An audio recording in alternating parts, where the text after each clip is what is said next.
Big boss ಮನೆಯಲ್ಲಿ gold ಗಿಲ್ಲ ಬೆಲೆ. ಅನುಷಾ ಅಪರಾವತಾರ ಮನೆ ಮಂದಿ ಶಾಕ್.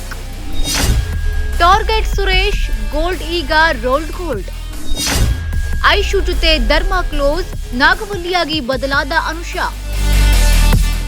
ಹೌದು, ಸುರೇಶ್ ಸುಲಭ ಟಾರ್ಗೆಟ್ ಆಗ್ತಿದ್ದಾರೆ. ಬಿಗ್ ಬಾಸ್ ನಲ್ಲಿ ಗೋಲ್ಡ್ ಸುರೇಶ್ ಅವರು ನಿರಂತರವಾಗಿ ಟಾರ್ಗೆಟ್ ಆಗ್ತಿದ್ದಾರೆ. ಮನೆ ಮಂದಿಯೆಲ್ಲ ಪ್ರತಿ ವಾರವೂ ಗೋಲ್ಡ್ ಸುರೇಶ್ ಅವರನ್ನೇ ನಾಮಿನೇಟ್ ಮಾಡ್ತಿದ್ದಾರೆ. ಪ್ರತಿ ವಾರವೂ ನಾಮಿನೇಟ್ ಆಗುತ್ತಿರುವುದರಿಂದ ಅವರು ಅಸಮಾಧಾನ ವ್ಯಕ್ತಪಡಿಸಿದ್ದಾರೆ. ಕಳೆದ ವಾರದ ತಪ್ಪಿಗೆ ಶಿಕ್ಷೆ ಅನುಭವಿಸ್ತಾ ಇದ್ದಾರೆ. ಅದೇ ಕಾರಣಕ್ಕಾಗಿ ಮತ್ತೆ ನಾಮಿನೇಟ್ ಮಾಡ್ತಿರುವುದು ಅವರಿಗೆ ಅಷ್ಟು ಸಮಂಜಸ ಅನಿಸ್ತಾ ಇಲ್ಲ. ಕಳೆದ ವಾರ ಮಾಡಿದ ತಪ್ಪಿಗೆ ಸುರೇಶ್ ಅವರು ಕಳಪೆ ಪಡೆದು ಜೈಲುವಾಸ ಅನುಭವಿಸಿದ್ರು.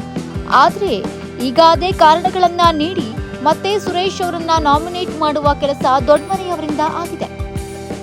ಇದಕ್ಕೆ ಸುರೇಶ್ ಅವರು ಸಿಟ್ಟಾಗಿದ್ದಾರೆ. ದೊಡ್ಡಮನೆಯವರ ವಿರುದ್ಧ ಕೆಂಡ ಕಾರಿದ್ದಾರೆ. ಪ್ರತಿ ಹಂತದಲ್ಲೂ ಎಲ್ಲರೂ ನನ್ನನ್ನೇ ಟಾರ್ಗೆಟ್ ಮಾಡ್ತಿದ್ದೀರಾ. ಕಳೆದ ವಾರ ನಾನು ಮಾಡದ ತಪ್ಪಿಗೆ ಕಳಪೆ ಪಡೆದು ಜೈಲು ಶಿಕ್ಷೆ ಅನುಭವಿಸಿ ಬಂದಿದ್ದೇನೆ. ಈ ವಾರವೂ ಅದೇ ಕಾರಣ ನೀಡ್ತಾ ಇದ್ದೀರಾ. ಏನೇ ಆದ್ರೂ ಸುರೇಶ್ ನಿಮ್ಗೆಲ್ಲ ಸುಲಭ ಟಾರ್ಗೆಟ್ ಆಗಿದ್ದಾನೆ ಎಂದು ಅಸಮಾಧಾನ ಹೊರಹಾಕಿದ್ರು. ಧರ್ಮ ಹಾಗೂ ಅನುಷಾ ಮೊದಲಿನಿಂದಲೂ ಕೂಡ ಬಹಳ ಕ್ಲೋಸ್ ಇದ್ರು. ದೊಡ್ಡಮನೆಗೆ ಕಾಲಿಟ್ಟ ಬಳಿಕ ಅವರಿಬ್ಬರ ನಡುವಿನ ಆಪ್ತೆ ಹೆಚ್ಚಾಗಿತ್ತು.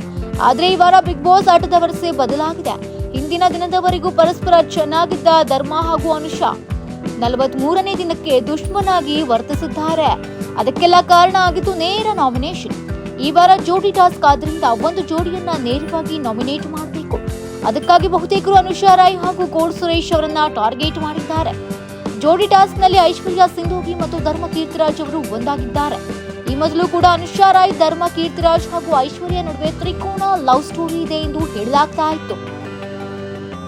ಐಶು ಜೊತೆ ಧರ್ಮ ಇದ್ದಾಗ ಅನುಷಾಗೆ ಕಸಿವಿಸಿ ಆಗ್ತಾ ಇತ್ತಂತೆ. ಈಗ ಈ ಕಸಿವಿಸಿ ಇನ್ನಷ್ಟು ಹೆಚ್ಚಾಗಿ ಬೆಂಕಿಯ ರೂಪ ಪಡೆದಿದೆ. ಯಾಕೆಂದ್ರೆ ಧರ್ಮ ಕೀರ್ತಿರಾಜ್ ಮತ್ತು ಐಶ್ವರ್ಯ ಅವರು ಜೋಡಿಯಾಗಿ ಆಟ ಆಡ್ತಿದ್ದಾರೆ. ಬಹುತೇಕ ಎಲ್ಲರೂ ಅನುಷಾ ರಾಯ್ ಮತ್ತು ಗೋಲ್ಡ್ ಸುರೇಶ್ ಅವರನ್ನ ನಾಮಿನೇಟ್ ಮಾಡಿದ್ದರಿಂದ ಧರ್ಮ ಕೀರ್ತಿರಾಜ್ ಅವರಿಗೆ ಬೇರೆ ಆಯ್ಕೆ ಇರಲಿಲ್ಲ. ಅವರು ಕೂಡ ಇದೇ ಜೋಡಿಯನ್ನ ನೇರವಾಗಿ ನಾಮಿನೇಟ್ ಮಾಡಿದ್ರು. ಇದರಿಂದ ಅನುಷಾ ರಾಯ್ ಅವರಿಗೆ ತುಂಬಾ ನೋವಾಯಿತು. ನಾಮಿನೇಷನ್ ಪ್ರಕ್ರಿಯೆಯಲ್ಲಿ ಧರ್ಮ ಹಾಗೂ ಅನುಷಾ ಅವರು ಜೋರಾಗಿ ಜಗಳ ಮಾಡಿಕೊಂಡ್ರು. ಅಷ್ಟೇ ಅಲ್ಲದೆ ಅನುಷಾ ಪ್ರತಿಸ್ಪರ್ಧಿಗಳ ಜೊತೆಗೂ ಕೂಡ ಮಾತಿನ ಚಕಮಕಿ ನಡೆಸಿದ್ದಾರೆ.